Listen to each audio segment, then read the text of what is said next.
Okay, well, it's 9 a.m. here in Lincoln, Nebraska.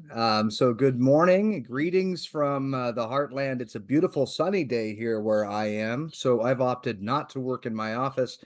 Instead, I'm sitting on my back patio listening to the birds and watching the sunshine. But I'm so excited to be here with you today.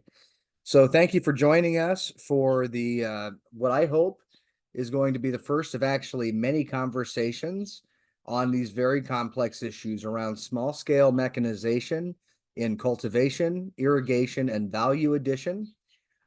For these conversations, we are putting those in the context of sorghum and millets. But obviously, our farmers around the world aren't just growing sorghum and millets. So these conversations will yield results in other grains as well. Now, this session will also focus essentially upon the regions of South Asia, East and West Africa, the Caribbean, as well as, sorry, phone ringing, of course, like it always does, as well as South America. So, at any rate, very excited to have you be a part of this. My name is Nate Bloom. I'm the Chief Executive Officer of Sorghum United. Sorghum United is a grassroots nonprofit organization with stakeholders. Hang on, there we go. With stakeholders all over the planet, and those stakeholders represent all points within the value chain for sorghum and millets. So everything from your researchers, seed dealers, farmers, input providers, processors, investment bankers, all the way down to the consumers. Every point that touches sorghum and millets, our stakeholders represent. We have a very strong presence in many parts of the world, in East Africa and South Asia in particular. We are growing, though, of course, in West Africa, as well as in South America and the Caribbean, and a bit in Europe, as a matter of fact. So things are very exciting here for us. Now, one thing that I want to make sure that we're all very clear on as we begin these conversations, this is intentionally not a conference, okay? A conference would imply that we have some sort of solution to give to everyone. This is instead a conversation. And that's an important distinction, and let me tell you why. I travel to a lot of places in the world where well-meaning people and organizations seem to have a solution that should work very well, and they give that solution to a population. But it may be the population was never part of the conversation in the first place, and there are nuances, cultural differences, realities on the ground, which prevent those solutions from being fully implementable and sustainable over the course of time. I've actually seen this in several places. In fact, the Deputy Minister of Agriculture in Kenya described their agricultural systems as, quote, devolved. And they're devolved because what's happened over the years is NGOs have gone in and provided solutions, well-meaning solutions to communities. But then once they leave and these systems eventually do break, right? And people aren't necessarily trained up on how to maintain those systems. And then eventually the systems no longer work. And the community then has also, in the meantime, forgotten the things that traditionally worked. And as a result, a lot of these communities are now dependent upon food aid rather than being self-sustainable. So what I'm hoping to achieve through this session and through future sessions is not to come with a white hat on and provide solutions to everyone. What I'm hoping instead is that we can make the connections around the world, as Sorghum United does. By the way, this is what we do best, is aggregation and connection of individuals and organizations around the planet. And what I'm hoping to do is to, through those connections, provide us the opportunity to listen to each other as to what are similarities in the challenges around small-scale mechanization in these facets, I should say, aspects and facets. But what are also the regional nuances that need to be taken into account? And most importantly, how then can we empower rather than provide? How can we empower local communities and local individuals and local industries to provide solutions to which they then own and can maintain sustainably that makes sense within their situations? So that is the goal of our conversation. Again, I hope that this conversation is one of several moving forward. These are complex issues, and we will not be able to solve them all at once. But having a conversation to listen and understand, I believe, is the very basis upon which true progress is made. So that said, the format for today will be this. We have a few presentations. First, we have, of course, myself talking about Sorghum United, and I've got a special surprise for you guys here in just a minute, but I'm going to save that towards the end of my comments. Here at 9:30 Central Time, we're going to have actually Mr. Mahesh Landi from AgroZ Organics visit with you all about the experiences that his company has had in implementation of value addition, small scale mechanization, and value addition. We had invited Miss Sharmila Oswal with a great company called Good Mom.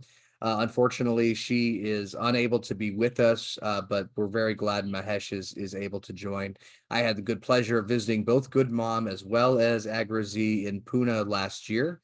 And I'm really excited for what he's going to bring to the table. I'm not sure that he's on just yet, but that's okay. Following that, we have a panel discussion. Now, one of our panelists, Dr. Amadou Diallo, did message me this morning. He'll be a little late, but we'll start with the other panelists. We have Miss Crystal Phillips, who is from Trinidad and Tobago, and she has a company called Your Equipment Supplier. She's actually been to Nebraska several times. I'm glad to count her as a good friend as well. Dr. Amadou Diallo, who has also been to Nebraska. He's with a research organization in Tis, Senegal, which I visited, that's responsible for seed production and research for all of West Africa. Mr. Levi Chikombe, who is the CEO of Crop Soko in Nairobi. Crop Soko is a crop aggregator working across Kenya. They're working specifically, I shouldn't say specifically in sorghum, but for their sorghum farmers, they are working with the East African breweries to provide high value markets to their sorghum. And I'll let you hear from Levi. I had the good pleasure to spend 6 days with their team in Kenya just a few months ago, visiting farms, visiting communities. And one thing that really stood out to me was that they are taking the time to listen to the communities and also to provide the agronomy information and guidance throughout the process, not just the purchasing at the end.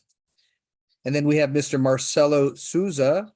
He's with Agricola in Brazil. Obviously, small scale mechanization or mechanization in general looks different in different parts of the world. Brazil is a part of the world where we really think of large scale mechanization. But Mr. Souza is working with women in agriculture and a project with Mitsubishi. Actually, Mitsubishi is funding this in Brazil. I will be with him in July speaking at their conference, their first International Women's Conference in Agriculture in Pará, Brazil. So very excited about that. And then we have a small scale mechanization session at 11:40 a.m. Central Time, and that is focused on irrigation. We have two wonderful professionals with us from the Dougherty Water for Food Global Institute. This is an organization, if you're not familiar, it's based here in Nebraska, but they work on water projects and water conservation and agriculture around the world. They've done some work in small scale irrigation, and I'm very eager to hear from them. And then last but not least, well, I guess I'll be last but not least, but before you hear from me again, we have our very own Andrew Bish. Andrew is a third generation fabricator here in Nebraska. His grandfather, it turns out, actually had one of the first patents for a specialized corn header that was only recently rediscovered. And Andrew and his brother have continued on with that tradition of innovation for specialty crops. And you're going to be very eager, I think, to hear from him. And then we'll follow that up with one final session from me, talking about potential ownership and financing models. And I think this is a big piece of the puzzle, of course. So, that said, the format will be about a half an hour for each presentation, and then another 30 minutes for question and answer. I'll moderate all day long. And what you'll want to do is, as a presenter is giving their presentation, put your questions in the chat, and I will do my best to monitor that. We may not get to all the questions, I think we had about 150 people registered for this, but I know time zones have already caused some issues for some people. So if we don't get to your question, we'll also, with the permission of our presenters, be able to share their contact information, as we move forward. So that said, I promised you a bit of a surprise, and we've got about 15 minutes before our first presenter. So I think we've got more than enough time for this, and then maybe some brief introductions for those who are on the call. One thing that you may not be aware of here at Sorghum United is that in addition to aggregation and connection and connecting people around the world, we also work on markets development. And the purpose of that, the importance of that, is because we can't be asking our farmers to grow a grain if there's not a value-added market in which to sell it. And at the same time, we have to reach, I believe, directly to our consumers, so that they can even understand that these grains do exist. We can't expect consumers to demand a product if they don't know that it's out there, right? So you may have seen our Sorgo Squad book series, which there's a lot going on around those right now that I can't share with you guys. But what I can share with you is the nearly finished. There are 2 more edits. Please go ahead and hit mute if you wouldn't mind. Yeah, I'm going to mute. There we go.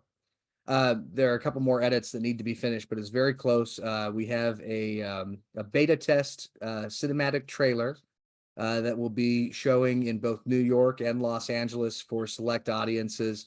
Again, it's not what you would consider to be a trailer that you would go see in the movie theater and be like, oh, wow, it's a big budget thing. It's intended for beta audience testing. Anyway, I just got the nearly finished draft this morning. I'd like to share my screen and share it with you. And, because I'm always looking for feedback and thoughts, I'd like to hear your thoughts on this project. So sit back, grab your popcorn, and enjoy. Hang on just one second. I thought I had it pulled up here. That's not the one.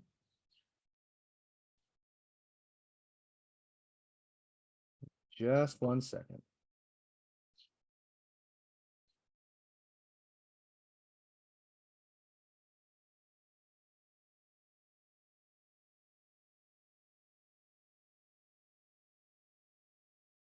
Hang on. You'll find this throughout the day.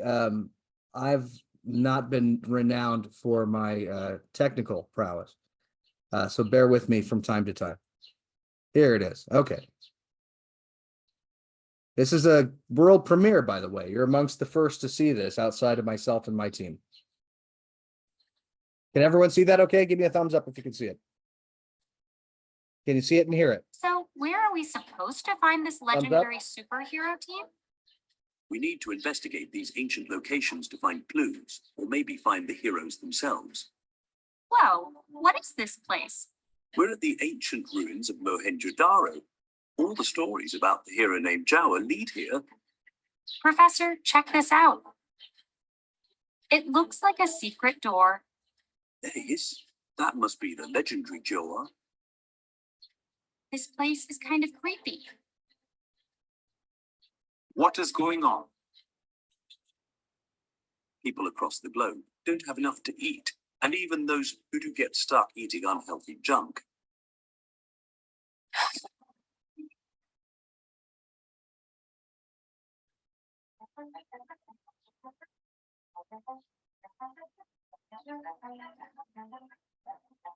Having found Jawar, the lost hero of sustainability, Professor Sorgo and his assistant, Alice, return to London to plan their next move.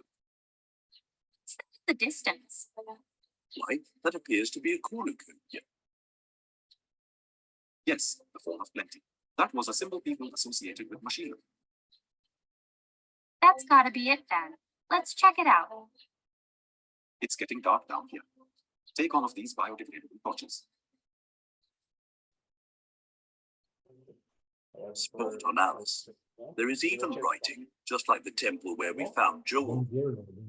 Can you translate it, Professor? It smells like Mashila's homemade bread. Hi, good morning. What happened? but those crops were better suited to grow in wetter climates and didn't have as many vitamins or minerals compared to sorghum and millet. Let's locate Milo. Keep it moving, gang.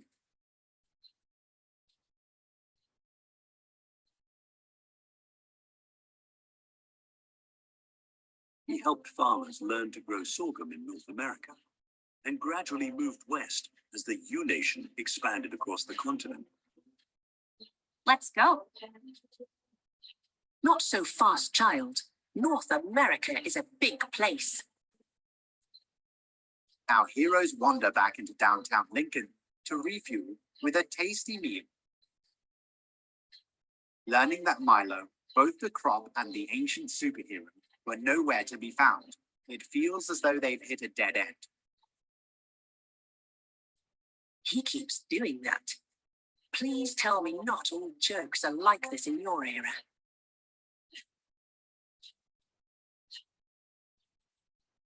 Stairs in here. Light coming from the other side.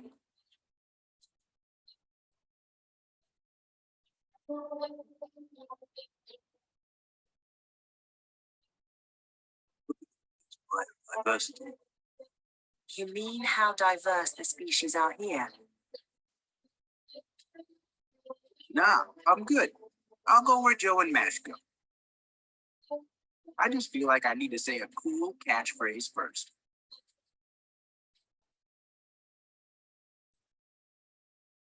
Nothing rhymes with biodiversity.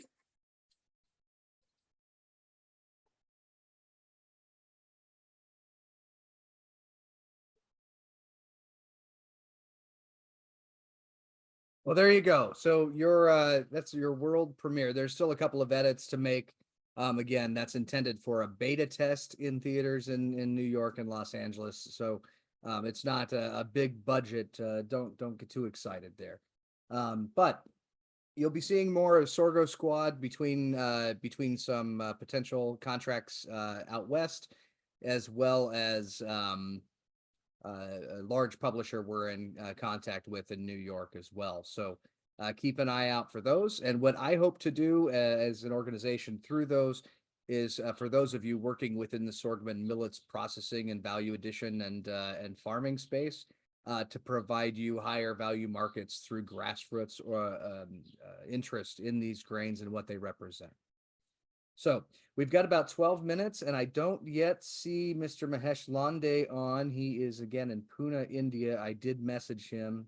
Sometimes that time change can be a little bit different, especially with, excuse me, especially with our daylight savings time and things here in Nebraska. So a couple of our presenters who are on, why don't we go ahead and let you guys introduce yourselves while we're waiting on Mahesh? Or actually, before we do that, you know what? Why don't I take some questions from you? You've heard me speak for about 19 minutes now. What questions do you have for me? Let me pull up the chat.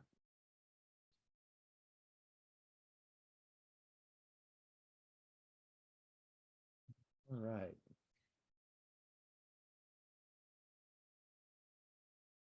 We have Anup from Singapore is on. It's 10 p.m. there. Thank you, Anup, for being with us. I understand it is late there. Elkanah says it's 5 p.m. in Nairobi. So again, we're glad to have you there as well. Johnson, I'm sorry, Alupona in Nigeria is on. Thank you very much. Oh, Narok, Kenya. Rono is on from Narok. I've been in Narok. Thank you. Very good. We have a good group of folks there in East Africa for sure. And Lucas from Brazil, he'll be the translator for Marcelo. Joni is a good friend of ours here in the USA. She is in Idaho. And thank you, Marcelo, for the nice comments. So again, if anyone has any questions specifically for me before our first presenter, now is a great time to pop him in. You've got about 10 minutes, and he's not here yet, so we can't start early.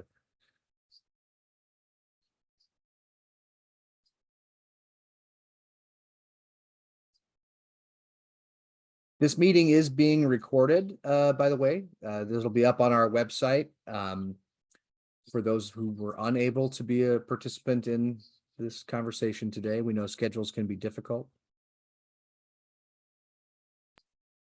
Nate, you Yeah. had you said something about in Kenya that the agriculture has been devolved, and you touched on that just briefly. Would you elaborate a little bit more on that observation? Yeah, actually, I'll give you a really good real world example. And if Levi were on yet, he's not on yet, but he would be able to.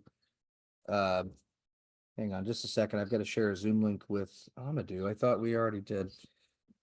Give me 1 second here. Sorry, that's a good question.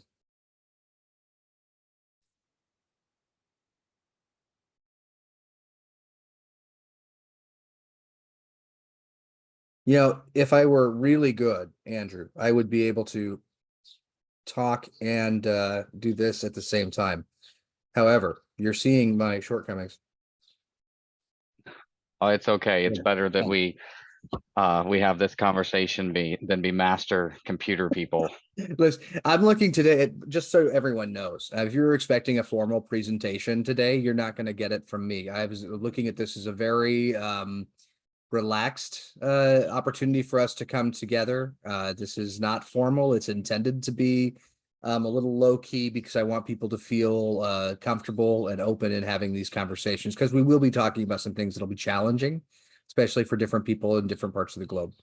Andrew, to your question. Okay, so explain what devolved agriculture has looked like in Kenya. So let me give you an example. I was in West Pokot, and there was a community that we visited, and I walked in, and the first thing that they do, and this happens in communities like this all the time, all over the world, when you see a person with the color of skin that I have, they walk in or you walk in and they give you I call it the Christmas list, right? The Santa wish list of things that they want.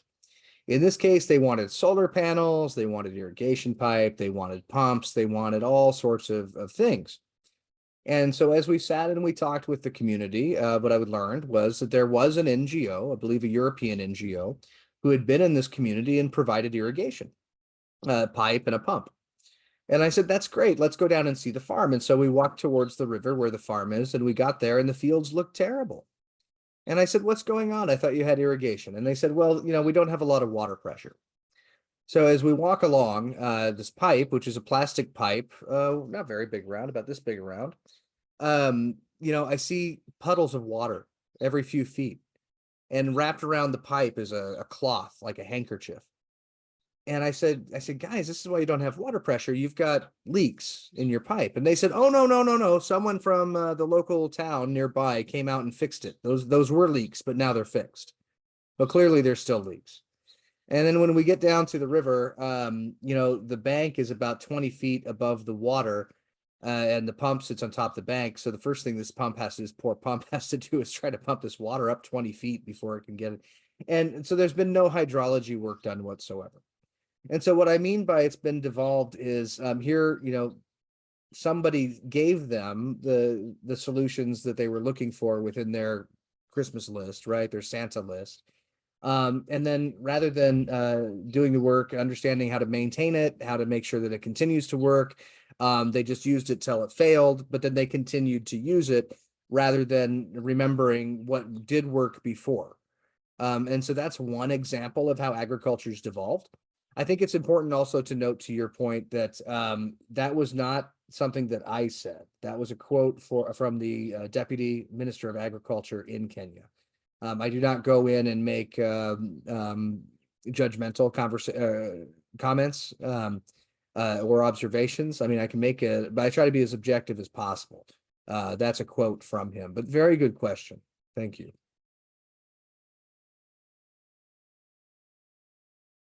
Marcelo, it looks like you have a question available with your translator. Go ahead. You've got about 5 minutes here. Marcelo, bom dia. Pode desmutar o seu microfone, podemos seguir.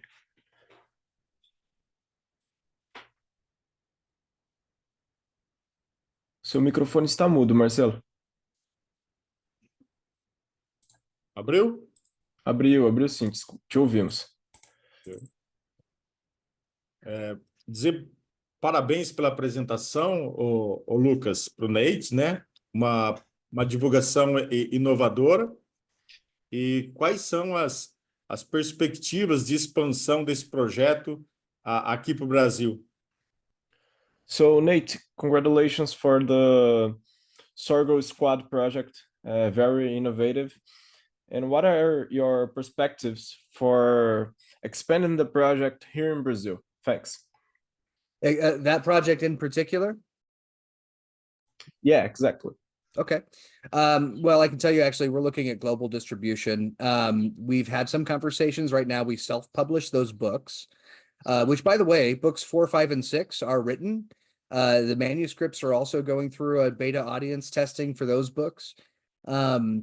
They're just not published yet because this has been funded out of my own pocket. The Sorgo Squad series does represent our primary funding source for Sorghum United as well, by the way. We are self-funded. And so we're eager to see that grow. We've had some conversations within different countries like India, trying to find publishers there that could at least publish in local language. But the reality is that's very difficult. There's a lot of countries and we only have so much capacity. So we're really excited with this large publisher. It's one of the five largest publishers in the world. That is interested in the project. In fact, I'll probably be in New York for an investors meeting here in the next few weeks. But it'll be 2 to 3 months, I think, before we can actually make a full announcement and tell you exactly who that is. I'm not sure specifically what their distribution is in Brazil, but I know that part of the proposition will be to translate the books into several other languages, Spanish, French, in particular. I know in India, we want to, of course, get them in Hindi. We'd love to get them in Portuguese. But I can't fully answer that question because it's going to be dependent upon what they want to do as they take the reins from what we have as a self-publishing into this mass publication. What I Okay, can tell thanks. you is, regardless of where these books are published, and many of you may know, I grew up on a farm here in Nebraska. And I've seen all too often where people outside of agriculture, especially those that are concerned about the things that we're concerned about, like food security and sustainability, are all too quick to point a finger and tell agriculture why it's their fault, without fully understanding what all goes into agriculture. So as you read these books, what you'll notice is that there are very specific nuances baked into the books to help our readers to understand, one, that our farmers are our original conservationists, and two, that farmers would grow these grains if they had markets to sell them in that would provide economic sustainability alongside the environmental sustainability. So what we're trying to do is be very fair, very transparent, and very open, not just as a blatant promoter of agriculture, but also recognizing that sometimes our agricultural systems could be better as well. So there's a number of things there. There's a lot of thought that goes into those. So they can't be so simplified as to be pro or anti or this or that. And we hope to begin a global conversation that is very productive around food systems in particular. Ok, thanks, Nate. You're welcome. Então, Marcelo, resumindo um pouco do que ele disse, ele ainda não tem certeza da publicação do livro do Sorgo Squad aqui no Brasil. Ele conta que já tem o livro 1, 2 e 3 publicado, 4, o 5 e o 6 estão em fase de desenvolvimento, estão em fase de teste, beta, como eles chamam, e que ele está com projetos agora para ver a distribuição na Índia e em demais países, porque esse projeto é a principal fonte de renda deles, que eles não contam com apoio governamental. Ele também exemplifica que a agricultura pode ser melhor, pode ser feita de uma forma diferente, mas que não tem como simplificar todas essas questões ou apontar um dedo e falar é isso ou é aquilo. Então, respondendo de uma forma objetiva, ele ainda não sabe quando essa publicação vai se dar aqui no Brasil, mas ele planeja sim distribuir globalmente. Ok. Tem que obrigado ao Nate, né? E dizer também, Lucas, ao Nate que os produtores brasileiros ficaram muito felizes, né, com a informação de que o produto sorgo, né, pode ser industrializado, ou seja, essa matéria-prima aí pode ser utilizada, né, como alimento humano, até porque no Brasil é muito utilizado aqui para os animais. E essa questão da produção, usar esse produto sorgo, acaba agregando valor aos produtores que buscam alternativas, e a questão da mecanização é algo que realmente é um grande anseio, principalmente dos pequenos produtores, e é um projeto que possui uma perspectiva muito grande aqui no Brasil, tendo os grandes estados aqui, como São Paulo, Goiás e Minas Gerais, que são líderes na produção de sorgo. Ok.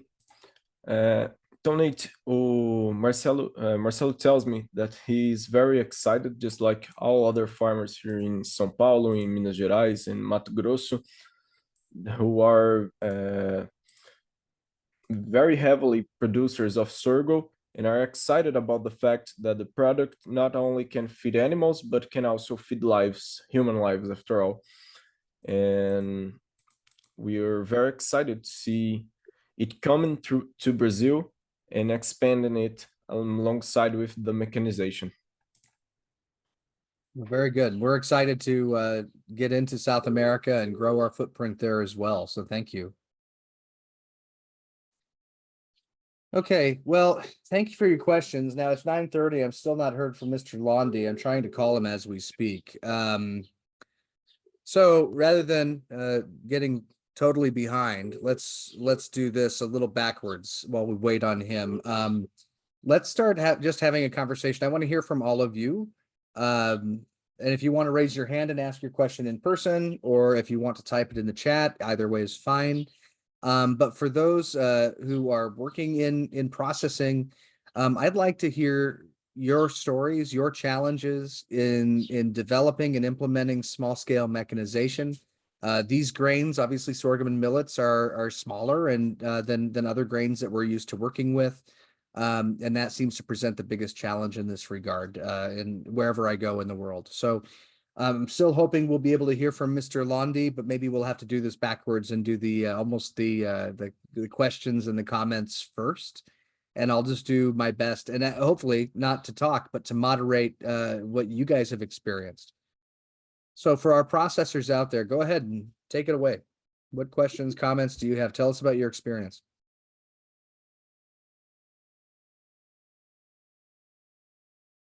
Go ahead, Anthony. Nate, so can everybody hear me all right? Yes. Okay, so I guess my biggest question, so I visited the USDA labs in Manhattan, and I was really excited. My first introduction to sorghum, they showed us a big giant purple bag of seeds, and he was explaining that there was more antioxidants in this big purple bag of seeds than in an entire field of blueberries. So I was like, kind of like my first kind of introduction, but they were explaining that the palatability of sorghum is a big issue in getting it to taste good. So I guess what kind of other obstacles are there in expanding the like consumer market for sorghums and millets right now? Okay, well, thank you. And I'll take a stab at that. But then if anyone else has thoughts, please feel free to jump in. Anthony, I tell people all the time, they ask me when I go and visit with them talking at universities or anywhere else, and these entrepreneurs, they say, how do we get consumers to buy our product? And I say, it's really simple. You make it taste good. So palatability is definitely an issue. And then part of that's regionalization as well. A big part of it, to the point that you probably saw there in Manhattan, is the variety with which we're using. So for example, all sorghum is edible, but we consider white sorghum to be our food grade sorghum. Why do we do that? Well, one, a very obvious answer is because when we make a flour out of a white sorghum, it doesn't turn our bread gray. Although I'll contend that at our house, we haven't eaten white bread in years, but that's still, a valid point for the industry.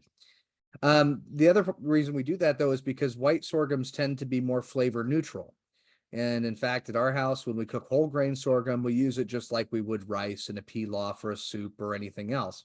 The higher the tannins you get, or another way to think of it is the darker you get, the more bitterness you have, right? Now that's not an end all. If you really want the benefits that come from those high tannins, although there are some in the industry that would contest that, and I think the research is still out on this, whether those benefits are coming from the tannins or the polyphenols, in which case the white sorghums have just as much or more polyphenol. But it's a question of finding the right formulation. I mean, that's the short answer, Anthony, is finding the right formulation, and finding a formulation that fits the palate of the consumers that you're trying to reach. Good example, I'll go back to India on this one. Because India has so many products already in the market. They make all sorts of breads and noodles and things like that with sorghum and millets. And it's great if you love Indian food.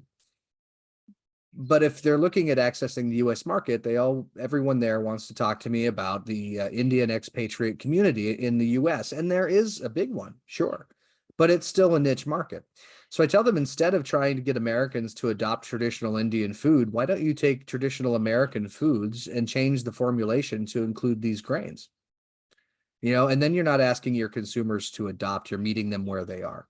And I think that that's really important. I don't have any great answers. If anybody else would like to jump in to answer Anthony's question, and then Sharif has a question after that.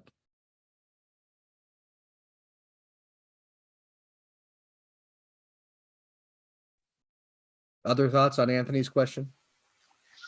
Hello. Yeah, go ahead. I'm Elkanah from Nairobi. I'm a sorghum farmer. I'm a sorghum enthusiast. I'm an aggregator from a place known as Migori. In Africa, we've been consuming sorghum for generations, but there's a challenge getting a sorghum product in the supermarket because most Kenyans consume a mixture of flour and maize flour and water, then it is boiled and mixed, known as ugali. The problem is the way the product is positioned in the market. The few that are there in the market are positioned as for porridge and maybe for lactating mothers, and they are blended with soybeans and cassava. Yet for generations, we've had sorghum flour being blended with cassava and has been used as a household food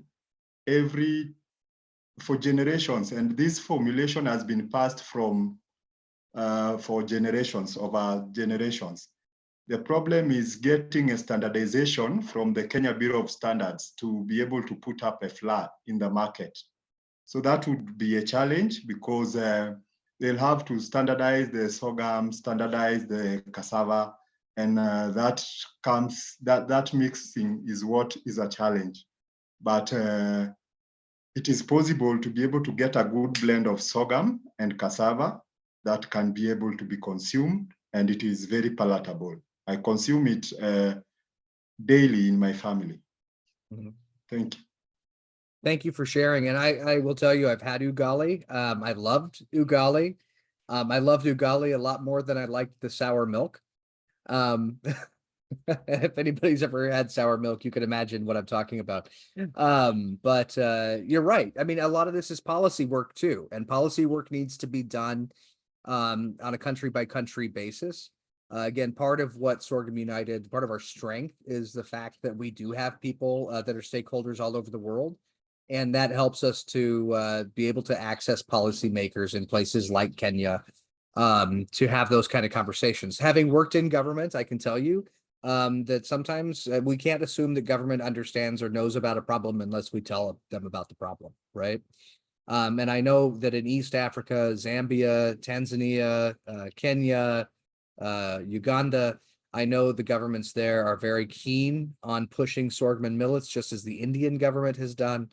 But this is a new thing for them. So we're trying to push with that.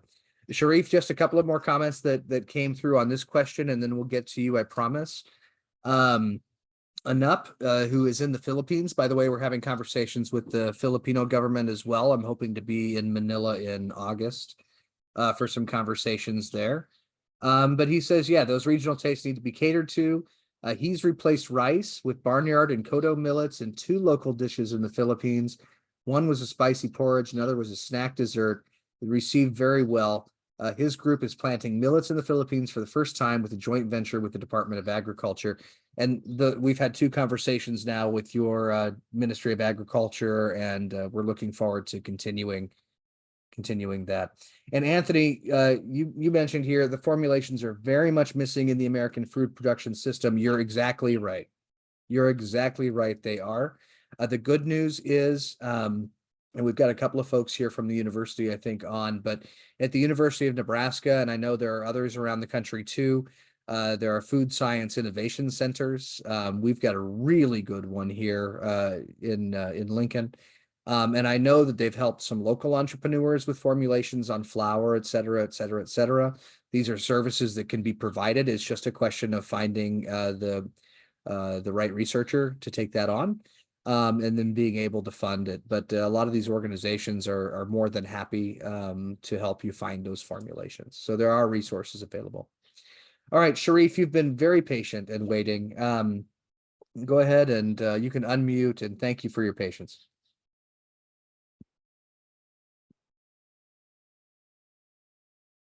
Thank you, Nate. And hi, everybody. It's good to be on this call. So I'm calling from the Netherlands. We've been experimenting with market creation for sorghum for the past 2 years. We're working with varieties that have been adopted to the local climate here. So it might be different varieties than the ones you are working with about sorghum. And we have 3 varieties in particular, which are white, red, and black, with different tastes, different textures. And what we've been seeing actually is sorghum has been a bit familiar here, but mostly for food, for feed. And we are trying as well to introduce it as a food because of all the benefits. And we see, of course, that it's quite challenging to adopt to local taste. So we've been trying with very different ways, with restaurants, breweries to make beer, all kind of things, from desserts to baking bread to flour, every possible application that we could think of, pop sorghum, but it's still really at a small scale. And whoever now is starting to like it, even when they order, it's really small scale. And we find it a bit challenging to move from this small scale into a scale where it makes sense for economies of scale as well.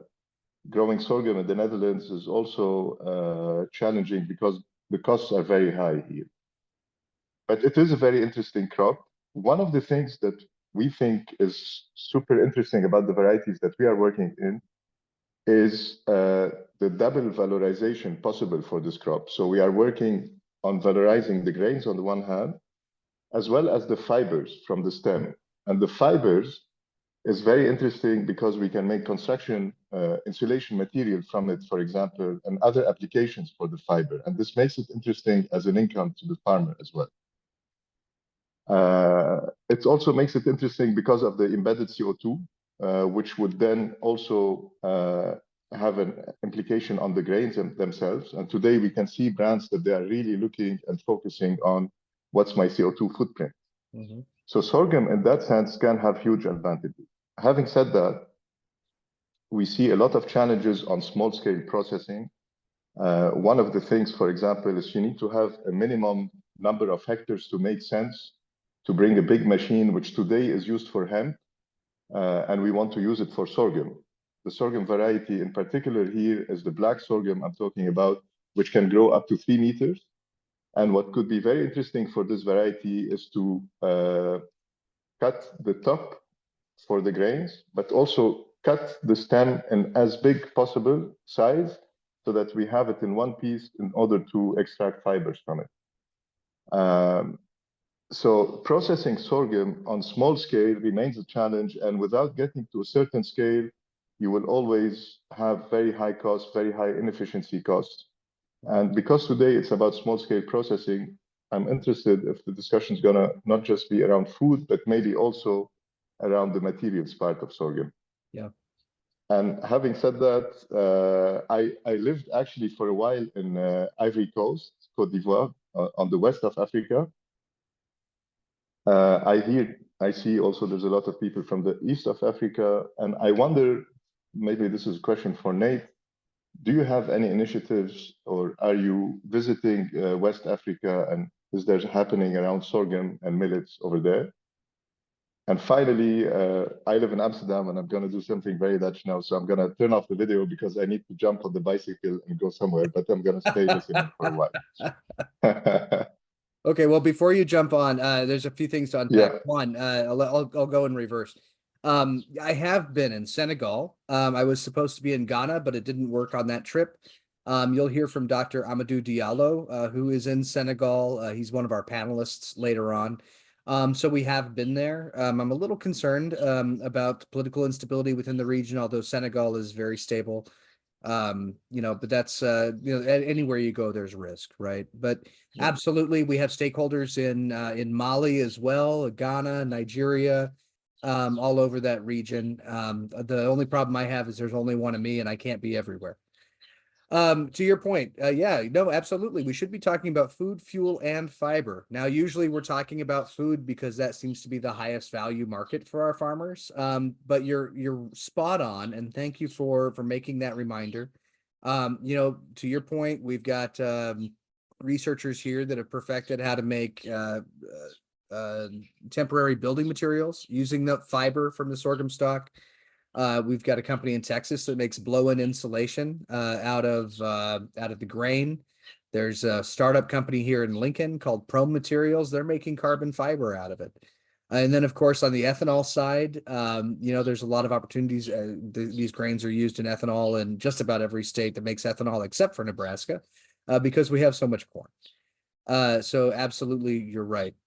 Now, when it comes to scaling up, that's part of what we need to be talking about is how do we scale up? And some of that, I think these solutions are all market driven. Obviously, we need the investment in order to scale up. And I think the investment comes when larger players that have the money to invest see consumer demand, which is why we approach through the Sorgo Squad series, why we look at this from a grassroots perspective. Because what I'm trying to create, to be honest, and I said this at the United Nations a couple of months ago. I was there for the closing ceremony of the International Year of Millets, and I had the opportunity to speak.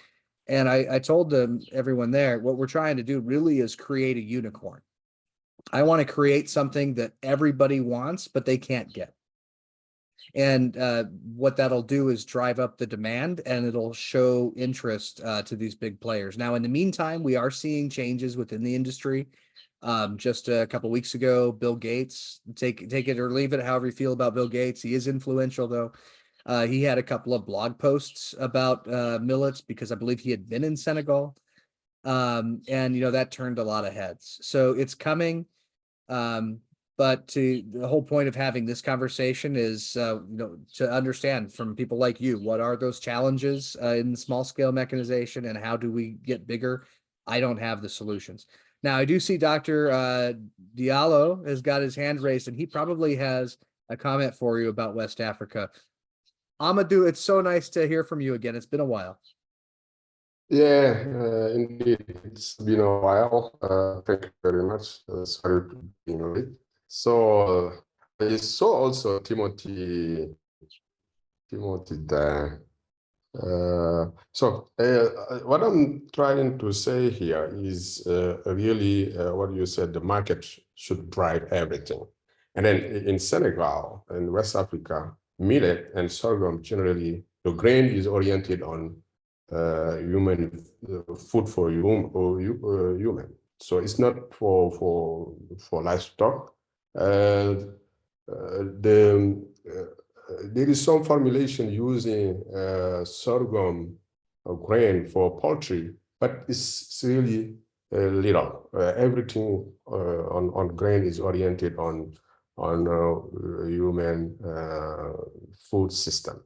So for me, the way to drive that is to make sure, food processing may help to do some mechanization in order to drive the consumption, because the way to formulate is very difficult. Production is difficult. Post-harvest is difficult. Everything is difficult. Although people want have that in their food system. So the best way is, I was thinking about why not having millet and sorghum cooker, like rice cooker. If you have something like that, small mechanization like that, it's going to be easy, because everything in Senegal, we can process millet using it as much as we using rice. So there is a small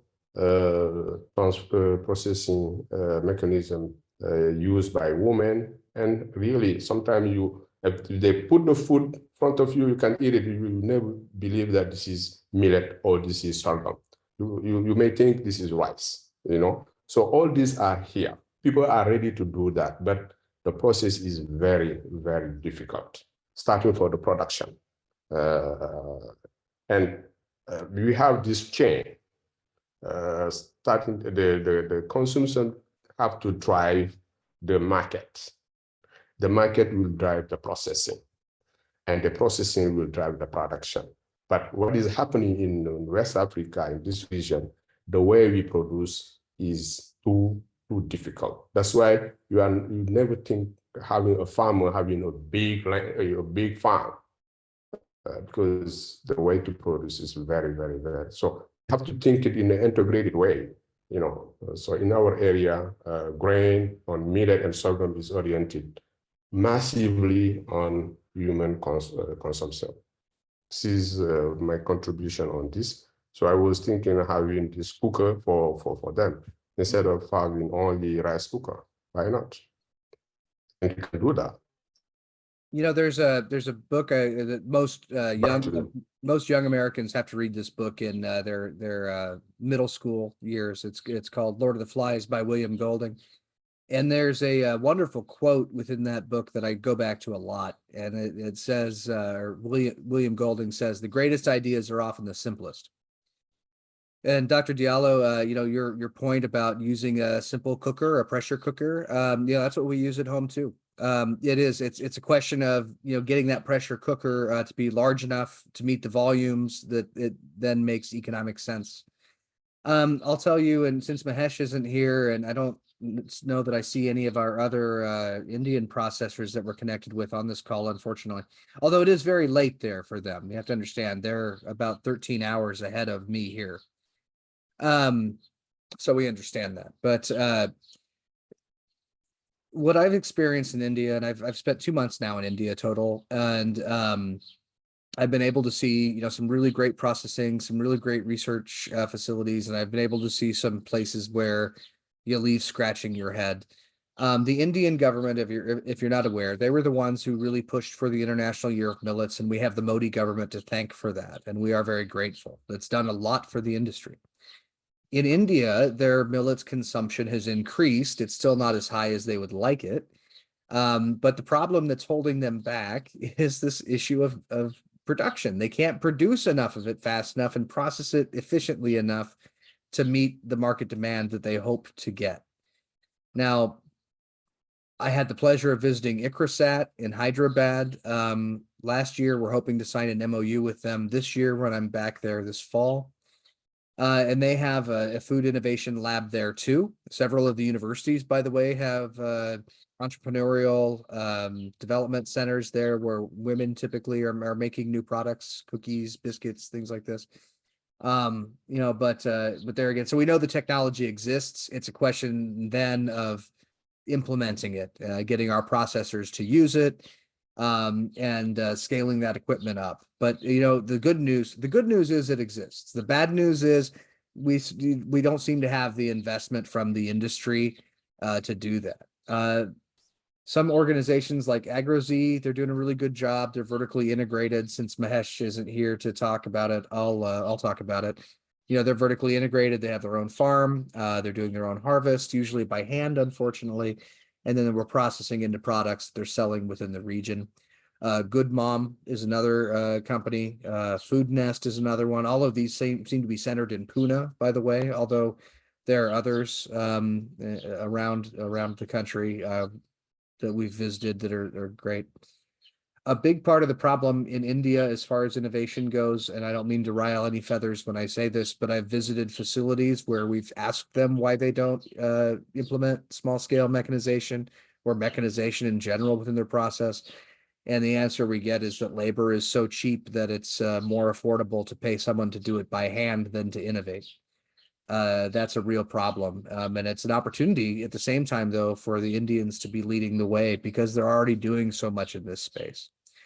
So for those of you who really have questions about, what opportunities are available from an equipment standpoint that already exist, I can connect you with a number of folks in this system within the country of India that can point you in the right direction. But I don't know unless things change around labor in particular in that country that we're going to see large scale innovation, which is unfortunate because I think that they're really well positioned to do so.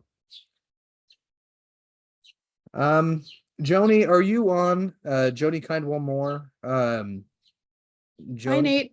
Hey, Joni, we would love to hear from you since, I'm not a processor and my goal is to actually not talk very much today my goal is to moderate and not talk very much, but here I am like talking way too much. So can you talk about your operation, what you're doing, some of your challenges and what do you see? Yeah, so we've been working to commercialize at scale proso millet and sorghum into commercial channels in the United States and North America for like the last 7 years, actually. And still frustrated with the understanding from the retail market in particular around the importance of millet and sorghum in nutrition and in climate smart farming. But we also had a lot of issues with processing bottlenecks, that we only had one primary proso millet dehuller in North America, and they don't work with other brands. So you couldn't do farmer connected sourcing and work with them. We found another couple of millet hullers, but again, they're not really set up to work with other enterprises very readily. So we just received a grant from the USDA to put in a millet huller in the Northern Rockies that will service the farmers in the Northern Great Plains, which is like Montana and the Dakotas and Wyoming, but also where I live in Idaho and Washington. So this is a huge geographical area, but it will be the only facility that does this kind of work west of the Rocky Mountains. So we're hoping to be up and working by next summer, so that we can be actively hulling millet, and then we can start doing some work on germplasm and agronomy control, so that we know that we're producing high quality millet products and have an understanding of what the best genetics of the seeds and the best agronomy practices, whether organic or regenerative or a combination of all of the things, creates the most efficiency as the millet goes through the value chain and then hits the goals that we have on nutrient integrity and certain phytonutrient profiles that we're exploring. We'll also be processing some sorghum there, although that's not as ideal since we don't grow sorghum in that part of the world, although we do have several pilots happening near the Canadian border with sorghum this summer. It's quite exciting.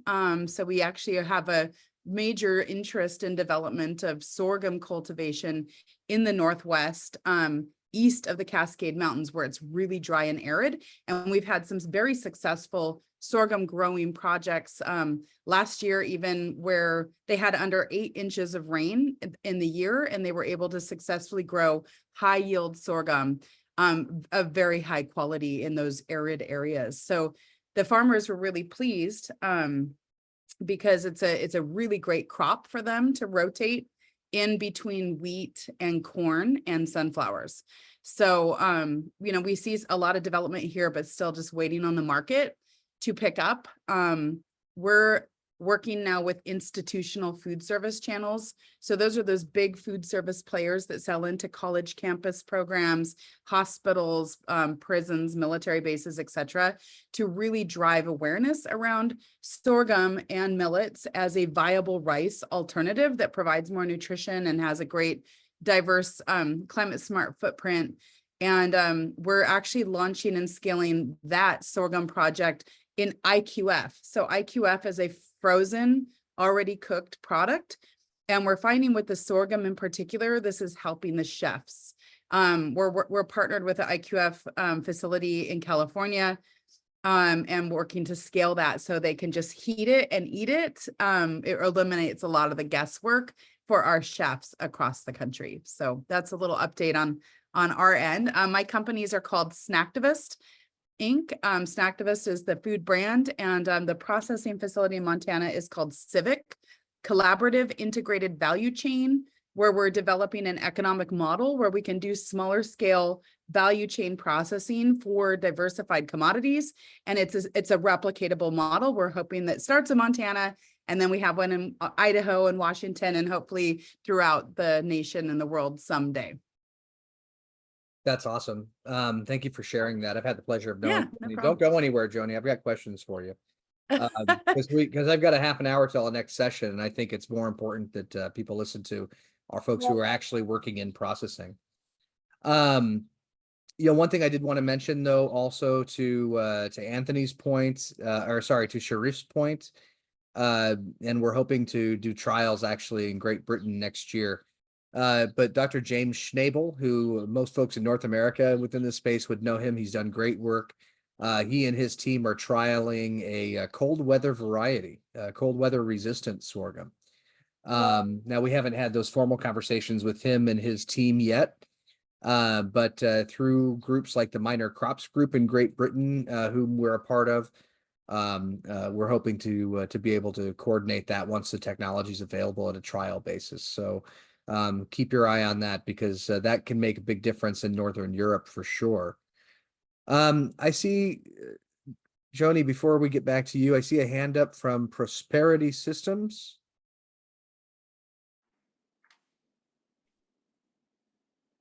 Yes. Hi, Hi, can you hear me? Yes. Yeah, my name is Eric Lane. I came in here a little bit later, so I might have missed a little bit of the conversation around mechanization. Can I ask a couple questions just to get up to speed?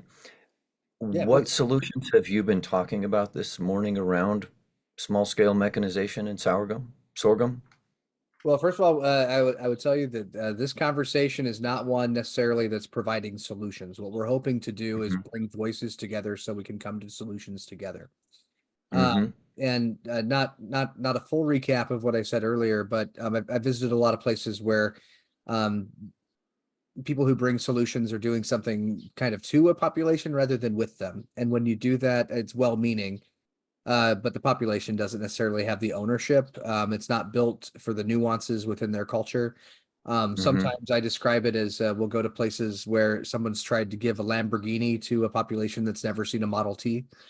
So what we're hoping to do through these conversations, and this will be the first of many, throughout time, is bring people together, connect them so that they can find their solutions. But know that there's resources around the world that are also invested in that, and maybe through that exchange of ideas can help spur those local solutions. Okay, that makes sense. Yeah, what I'm doing is I'm leading a project that has developed an all-terrain, lightweight truck and tractor for small-scale mechanization. It was based on a 3-year review of the research literature and informed by respected advisors at the forefront of small-scale mechanization and led by world-class engineering. And that's one of the things that I've seen that's been missing in a lot of mechanization efforts. And what it is essentially it's this all-terrain platform, and it can work with standard Category 1 implements, and it doesn't need roads to reach the farms, to move between the farms, and it's low powered, has a lot of the features that you need to be able to work in these very challenging mechanization and transport situations in small scale agriculture, especially in rural Africa. Mhm. And that's essentially everything in a nutshell. Yeah. And we're, one of the examples of demand is you have Bayer Crop Sciences and AGRA and AATF and all these organizations that are working to commercialize seeds, and they tend to run into this big problem of smallholder adoption. Mhm. You Yeah. talked about that a little bit with mechanization. To address what you were saying about mechanization is that in terms of customizing it is that our platform is engineered in many ways to be adaptive, highly adaptive. So we don't believe that we come in with any specific tailored situation. What we've done is overcome the largest constraint, which is getting your existing crop out and being able to do production of your existing crop.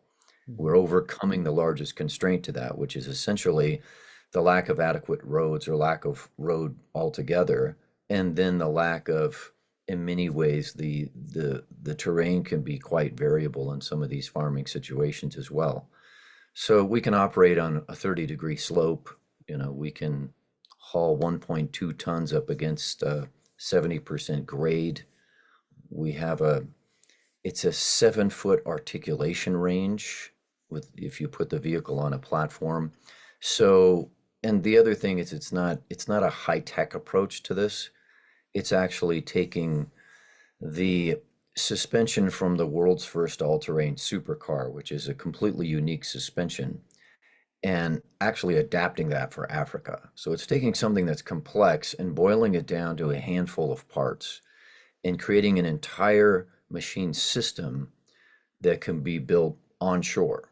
So it's basically like an IKEA furniture kit. Are you And going for to, this is fascinating. Are you going to be on the call later at 12:40? We have a session specifically on small scale mechanization and cultivation. I would love to hear more, maybe even see your website, do a share screen and all that. Will you be around a little bit later? Yeah, but I just wanted to say that here's something that exists that nobody knows about. We've kind of been working on it in stealth, but long story short, yeah, it's designed to overcome these road issues and be able to be adaptable to whatever's happening locally. And it's designed to be built and serviced by the companies who aggregate these, they aggregate thousands and thousands of farms. They try to get good seeds and products and agronomy to the farmers. They try to help with some post logistics, post harvest logistics. They try to help with some post harvest processing. They're trying to move some processors around. So this is essentially an opportunity for those kind of businesses to vertically integrate their operations around a machine that they can build and service themselves. And that's exactly what we need. Absolutely. Let's put a pin in that. And Okay. get back to that. I just wanted to get it out there, put it I'm on glad you the did. radar. Hey, I'm Okay, glad you great. did. I really am glad you did. I'm just I want to give as much time as we can to each topic. That's all. But no, I'm really eager to hear more about that because you just said a couple things that really perked my ears up when we talk about local systems. Joni, I've got a question here. I think you're better suited to address this. This is from Anup, again, who's in the Philippines. The question is, there are no millet hullers or hulling machines in the Philippines for the smaller millets, such as barnyard, pearl, kodo, and so on. There are hullers for sorghum, and we're going to try to modify that huller to accept other millet grains. Your thoughts, could this work? Yeah, I've been thinking about that a lot too. We are going to take a deep dive. Right now, I actually am doing another grant with USDA where we're doing a regional landscape assessment of Oregon, Idaho, Montana, Wyoming, and Colorado, which is a large, and Idaho, which is a large geographical area. And we're trying to find every facility in the region that has any sort of hulling or processing equipment. And once I have those identified, that'll help us to really put it out there, to talk to people who are really hands-on processing and start to understand the capabilities of using different types of hulling equipment on different small cereals, because they all have different needs and different equipment needs, specifically depending on like how that pericarp adheres to the hull and or to the seed itself. So we're going to know a lot more here going into the second half of the year.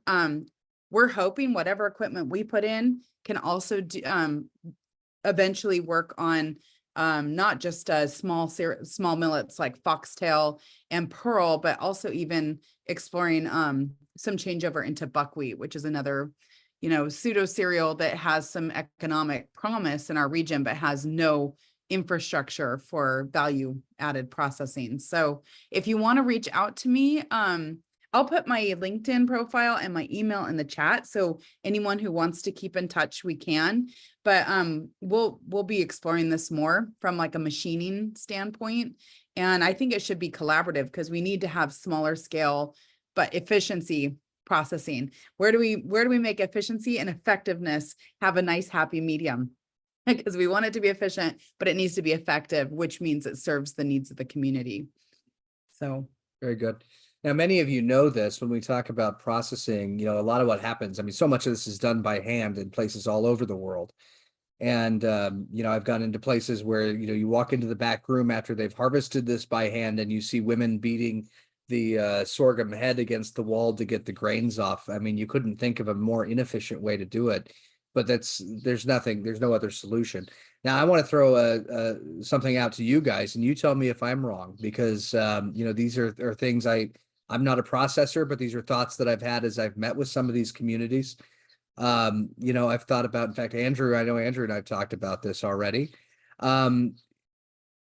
Some other parts of the world, what they do is they'll take like a not a grate, but a screen that's like on a table, and they'll take one head at a time and they'll rub it back and forth across the screen to get the grains off. And that's probably better than beating against the wall. But the thought that I had is, what if you had a large table with a screen on it with another screen that came down that you could operate with like a foot pedal, and you could make the top screen go like this over, say, 4 or 5 heads of sorghum or millet. So now you're getting it on both sides rather than doing it by hand one side, flipping it, doing it by hand the other. And while that's you know, still not what we would think as useful mechanization, I think that it would be a big time saver and labor saver for the people who are doing it. And the fact that it could be operated with a foot pedal rather than electricity would make a lot of sense in a lot of parts of the world. Now, I'd like you to tell me if that idea has merit or not, because not all of my ideas do. And I won't be so, I never want to have the best ideas in the room. That means I'm in the wrong room. I want you to make my ideas better. Elkanah, I see you've got a hand raised. I hope you're able to tell me that that's a terrible idea and why it could be better. A very terrible idea. You, as I had mentioned earlier, I'm a sorghum farmer, and I do also aggregation. I train farmers to produce sorghum. I manage 260 farmers for EABL, for breweries.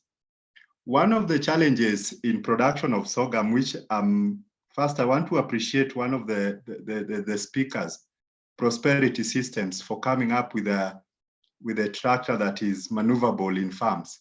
One of the biggest challenges in production of sorghum is land tillage and then threshing. Now, threshing, if you are to thresh like 1 acre, if it would give you like 1 ton of sorghum, imagine doing what you are suggesting. And then there is also a challenge with allergy, and that the kind of diseases that the farmers would contract, and such kind of challenges. There's dust also. So it is not a very viable solution. We thank people that have actually come up with some technologies to come up with threshers. Currently, there are sorghum threshers. Some threshers can be able to use diesel, and some can be able to use petrol. And farmers can come into groups. and be able to purchase the threshers. Or if I take you back, there was a presenter who asked about how agriculture is devolved in Kenya. Can I comment on it? Yeah, please do. You live there. I hope you can. All I know is what Yeah, I was told and saw. That's it. Yeah, the evolution of agriculture in Kenya, it means that agriculture has been passed to the county government. We passed a new constitution, and some of the responsibilities were passed to the county government. They are not at the central government. I think for the central government, I think is what you call federal government in the US. Mhm. So there are certain things that are not in the responsibility of the central government. Most of the work is done by the county government because different areas have different needs. Different farmers have different needs. I also had one contributor mention the impact of sorghum in East Africa compared to West Africa. I don't know about West Africa, but there are two things that happened in East Africa that actually brought the awareness of more farmers to grow sorghum. It has been growing steadily, the production of sorghum. The first thing that happened in Kenya is that there is alcohol bill in 2007 that was passed. The alcohol bill actually was to be able to produce cheap alcohol, beer, from sorghum, because there was a lot of challenge for the youths taking illicit liquor. So the government wanted a solution to produce beer. So that provided a market because the bill had a clause that the sorghum had to be produced within Kenya. So it produced a very big market. But the challenge with this market is the pricing. They give the lowest prices to the farmers. Though they are the market that we are working with. We are also exploring the chicken feed market is also a possible very big market if it can be unlocked. The formulations that currently are being used, you find that maize is taking a very big chunk of a big percentage of the raw materials being used for production of the feeds. Yet, because of the climate change, production of maize has been very difficult for African farmers because currently we experienced flooding in Kenya. Sorghum is very resilient to some of the challenges that we are facing. Some areas of Kenya after the drought, the flooding is already drought.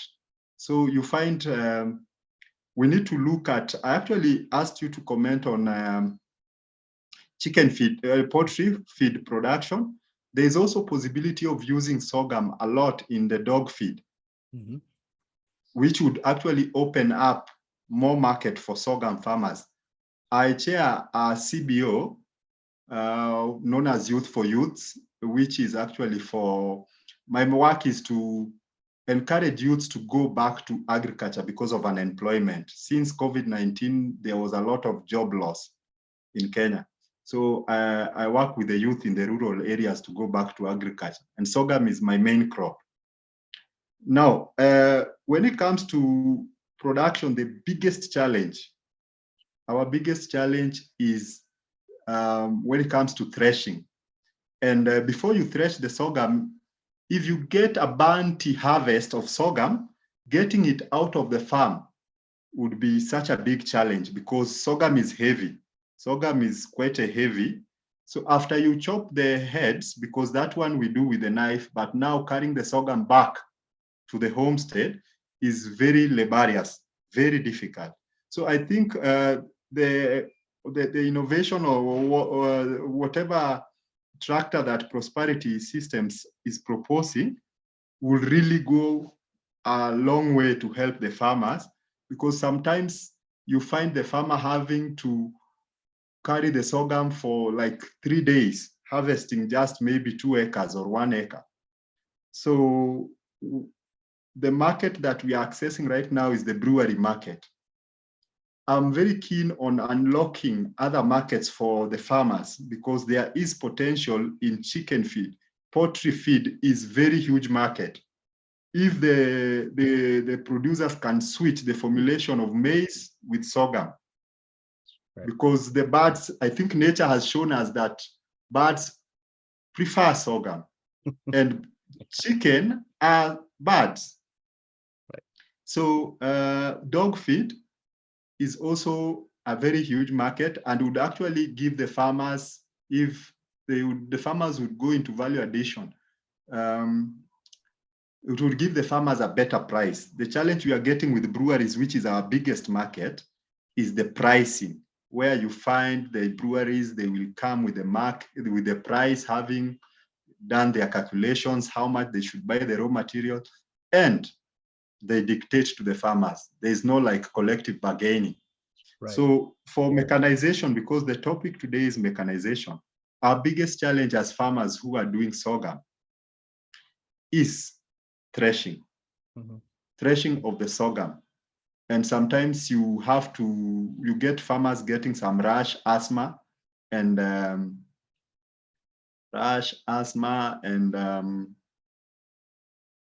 that actually has been one of the things that discourages most women, rural women that I work with. I work with a lot of women in the rural area. You find that after beating the sorghum with a stick for several days, it is the body gets so tired and you can actually get sick from it. Right. So that one discouraged many farmers, despite the effort of advocacy and campaign for farmers to go back to growing sorghum for food security and also to be able to sell to the breweries market to be economically empowered. The challenge is now the threshers. If the threshers are very important in sorghum production, if we are to increase production of sorghum in the world. I know that Andrew's taking notes on that for his presentation later on, and I'm sure Eric is as well, because you're absolutely right. And the reality is the more mechanization and efficiencies we can put into that process, the less exposure that those people have to those things like dust and sickness and things like that.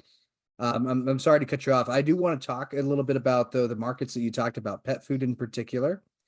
The good news is, whether it's poultry feed, dog food, or biofuel production, and I did see your question, I just didn't get a chance to get to it, is that a lot of those formulations do exist.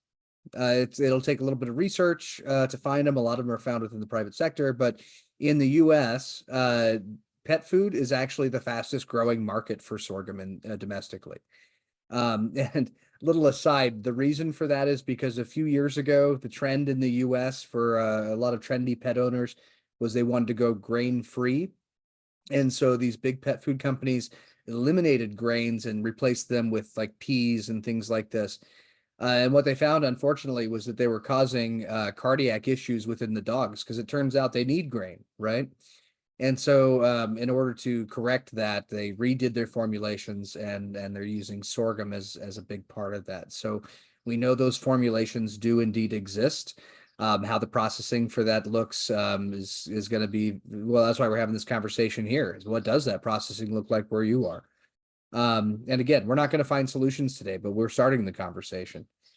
Poultry feed. I tell you what, we have a very large poultry producer in Nebraska. They produce for Costco. They produce all of the rotisserie chickens.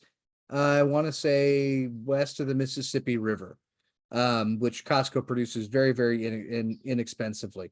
We would love it if they would use sorghum within their formulations for those chickens. The problem is one of scale. They know that if they wouldn't have enough sorghum to meet their demands. But there are nutritionists within that space, and we can try to find these solutions. I don't know the answer, but I'm more than happy to help you try to find and research what these formulations might look like and where those resources might come from. So absolutely. I would ask you just send me an email, a follow-up email at sorghumunited@gmail.com to remind me. But I'll help you research this. I think this is very important. As far as biofuels go, like I said, nearly every state that produces ethanol in the US, except for Nebraska, although Nebraska does from time to time, they're using sorghum within their formulation alongside maize.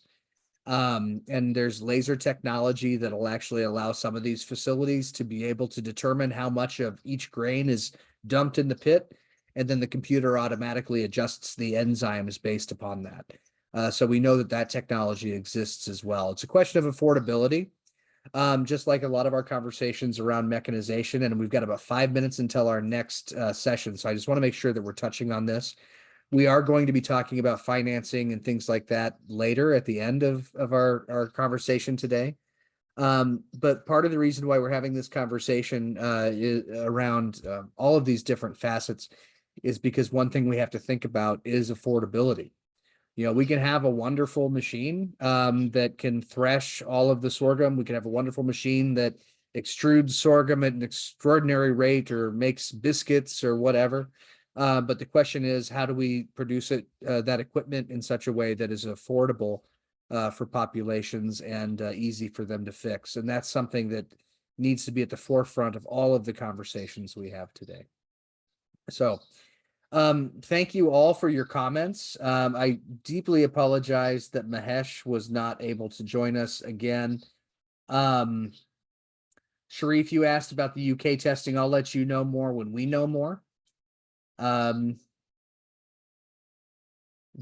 can talk about the cold weather sorghum. Absolutely. I know Chittaranjan, thank you. Chittaranjan is a good friend of ours, by the way, with the Nebraska Water Center.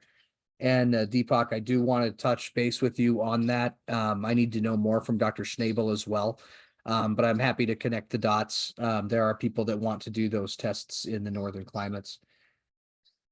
Rono asked, what is the growth rate of processing and or farm mechanization of sorghum and millet farming? I'm not entirely sure, Rono, what you mean by that question. If you could provide us some more detail on what you're trying to get at, we'll address that later. Marcelo asks feedback about sorghum producers trying to implement the product for alimentation around the globe. Is it growing? If not, what are the challenges around it? Listen, I can give you anecdotes on that, Marcelo.